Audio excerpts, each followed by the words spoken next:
ద్వాదశ జ్యోతిర్లింగాలలో ఓంకారేశ్వర స్వామివారి ముఖ గోపుర దర్శనం మనం గమనించవచ్చు. చండేశ్వర స్వామివారు, చండేశ్వర కాలభైరవ స్వామి ఎంత అద్భుతమైనటువంటి తీక్షణమైనటువంటి దృష్టితో ఉన్నారు.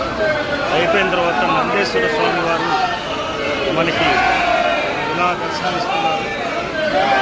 ఈ గోపురం, ఈ కట్టడం కానీ, ఈ గోపురం కానీ చాలా పురాతనమైనటువంటి కట్టడం. ఇంచుమించు శ్రీశైలంతో సరితూగగలిగినటువంటి దేవాలయం ప్రాకారాలు ఇక్కడ ఉన్నాయి. చాలా గొప్ప ప్రాకారాలు. స్వామివారి లోపల ఉంటారు. ఇక్కడ లోపల స్వామివారి దర్శనం.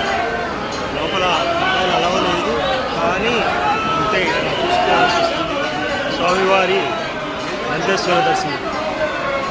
ఇది బంబంబోలి అనేటువంటి నాదాలతో స్వామివారి దర్శనం కోసం కనవిల్లేటువంటి భక్తులు ఓంకారేశ్వరుడి రూపం ఇది.